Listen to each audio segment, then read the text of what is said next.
Welcome to the channel. I'm Clueless, and this is an overanalyzation of Othello. Othello the Moor is a timeless exploration of human vulnerability that I don't think anyone else but William Shakespeare can accomplish. At its core lies a critical question: is Othello a tragic hero undone by forces beyond his control, or does he bear the responsibilities for his downfall? And in this video essay, we're going to dive into Othello's psyche, his insecurities, and the decisions that ultimately led to his demise. Welcome to Othello Overanalyzation. To understand Othello's downfall, we must first examine his vulnerabilities. From the beginning, Shakespeare positioned Othello as an outsider. Despite his esteemed position as a general, his identity as a Moor sets him apart. This otherness fosters a deep-seated insecurity. Only one person could take advantage of that, and it so happens to be our antagonist, Iago. How am I then a villain? When this advice is free, I give and honest.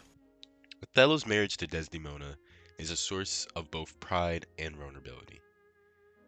He sees their union as proof of his acceptance into the society, yet he remains to be aware of the prejudice against him. This tension sets the stage for Iago to manipulate him. Iago plants the seed of jealousies in Othello's mind, and he waters insecurities that already existed. This insecurity manifests in Othello's obsession and need for validation.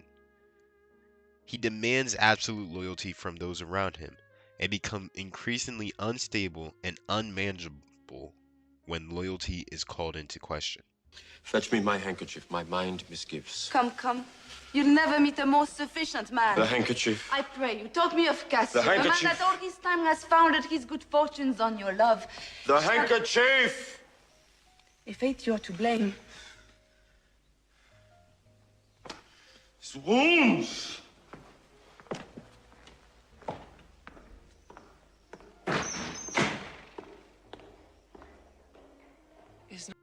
Now, let's turn to Iago's role. Undoubtedly, he's the master manipulator, a puppet master who orchestrated the entire event that led to Othello's downfall. But manipulation alone does not guarantee success. It requires a target that is easy and prone to manipulation, which so happens to be Othello, despite his military prowess. It is Othello who chooses to trust Iago over his wife. It is Othello who demands proof, but then accepts circumstantial evidence. These are active decisions, not mere reactions to Iago's schemes. Consider the handkerchief as a symbol of love that becomes a lynch point of Iago's plot. Othello's fixation on an object reveals his inability to trust Desdemona's word over Iago's. This mistrust is not Iago's creation, it's ultimately Othello's flaw. To think of myself as a professional, but this is my first time doing this, and I'm quite happy on how this is coming out.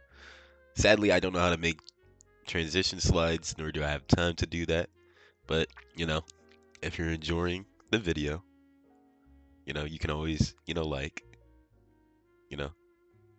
please and thank you. Okay, back to the video. Pride is another key element of Othello's downfall. As a self-made man who rose through the ranks, Othello's identity is deeply tied to his reputation.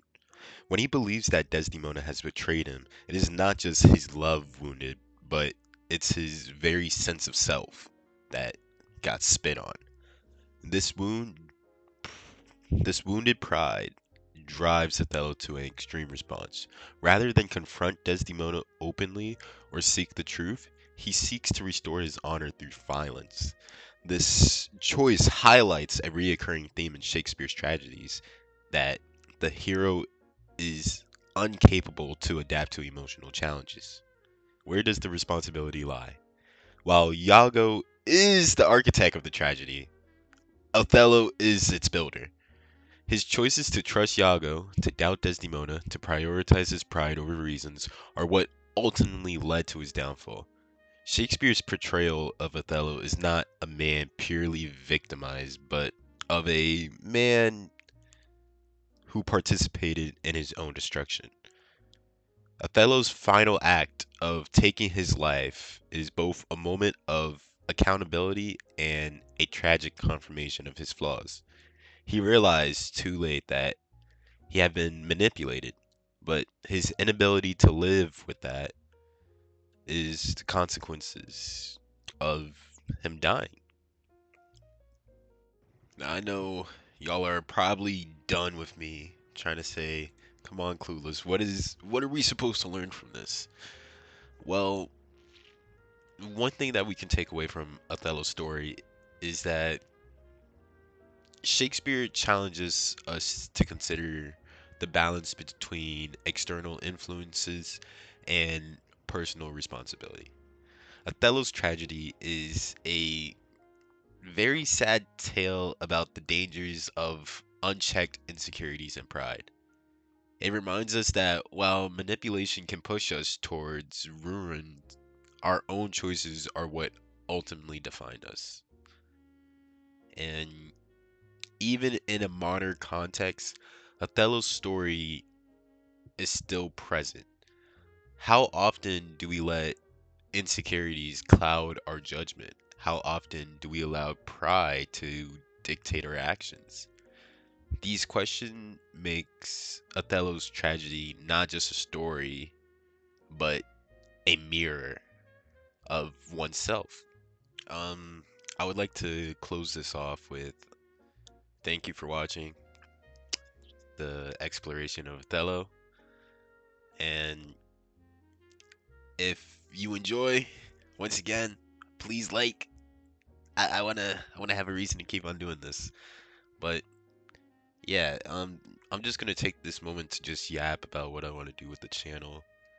As you see, I'm kind of trying to head to a more, you know, laid back video essay style for this channel.